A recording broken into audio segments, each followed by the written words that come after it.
اللهم صل وسلم وبارك على سيدنا ورسولنا وحبيبنا محمد صلى الله عليه وسلم. لا تنسوا الاشتراك في القناة وتفعيل الجرس والإعجاب بالفيديو لكي نبذل جهد أكثر لمتعتك من فضلك، وشكرا على مشاهدة. صحيفة بريطانية اختارت الكراكي الأفضل في مونديال قطر. بعد قيادته الناجحة والتاريخية بكل المقاييس لمنتخب الأسود المركز الرابع بالمونديال القطري، قامت الصحيفة البريطانية الشهيرة في أورتيك باختيار الناخب الوطني وليد الكراكي كأفضل مدرب في ذات المونديال. وحصل وليد على نسبة 85% من التصويت، متفوقا على باقي المدربين الذين قادوا منتخباتهم بكأس العالم قطر 2022، والتي شهدت فوز منتخب الكونغو الأرجنتيني بنجمهم ليونيل ميسي باللقب على حساب منتخب الديوك الفرنسي. وأشاد الإعلام العالمي بما وصل إليه المنتخب الوطني على عهد المدرب وليد الكراكي، حيث أجمعوا على التطور الكبير الذي ظهر على أداء الأسود خلال المباريات التي خاضوها أمام عمالقة الكرة العالمية بمونديال قطر.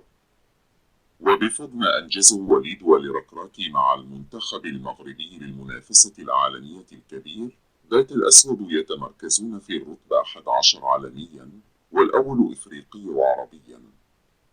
الفيفا يرشح بونو لجائزة أفضل حارس.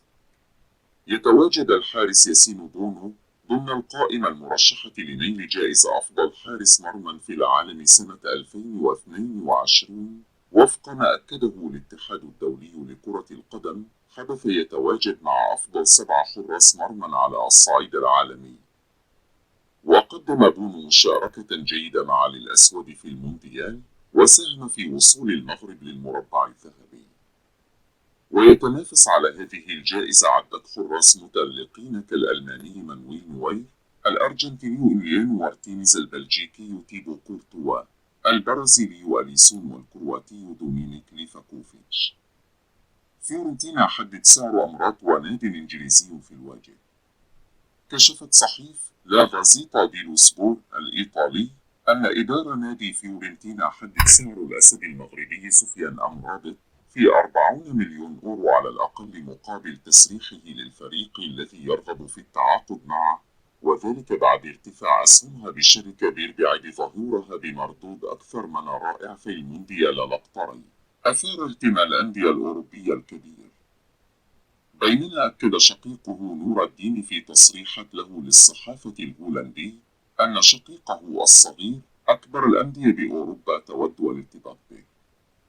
وكشف نور الدين أن إدارة نادي توتنهام من الأندية التي أبدت رغبتها في الارتباط بسفيان، وقد ربط اتصالها بإدارة فيورنتينا من أجل التفاوض حول الأسد المغربي.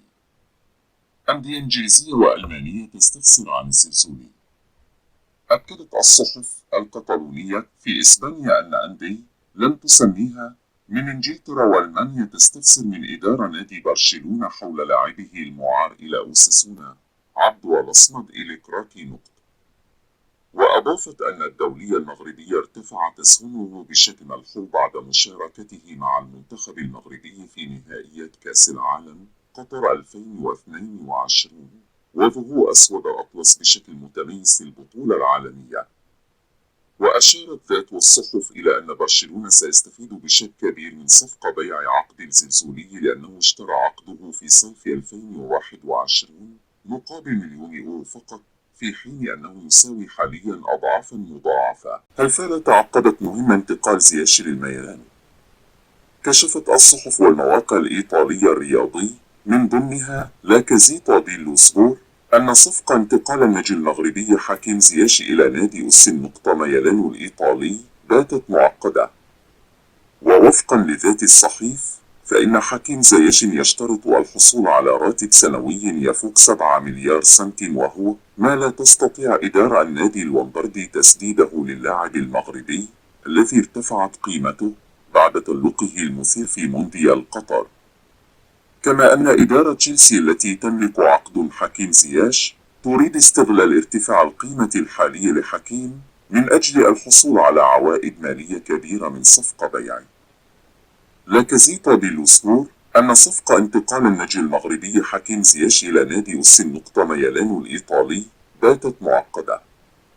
ووفقا لذات الصحيف فإن حكيم زياش يشترط الحصول على راتب سنوي يفوق 7 مليار سنت، وهو ما لا تستطيع إدارة النادي الومبردي تسديده للاعب المغربي الذي ارتفعت قيمته بعد تألقه المثير في مونديال قطر.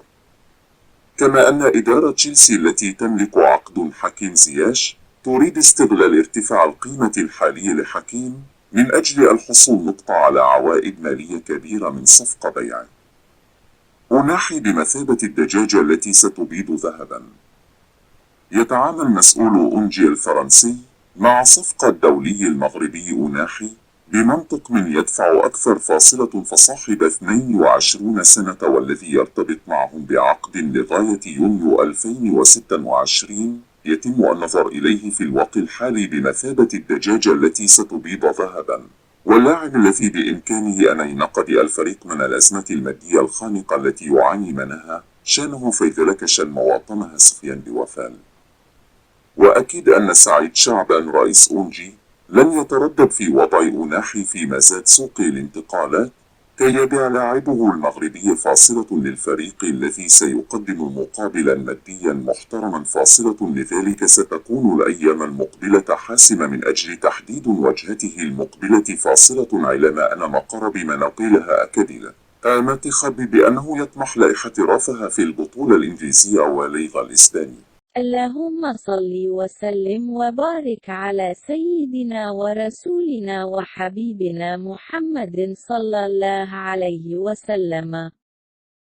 لا تنسوا الاشتراك في القناة وتفعيل الجرس والإعجاب بالفيديو لكي نبذل جهد أكثر لمتعتك من فضلك، وشكرا على مشاهدة.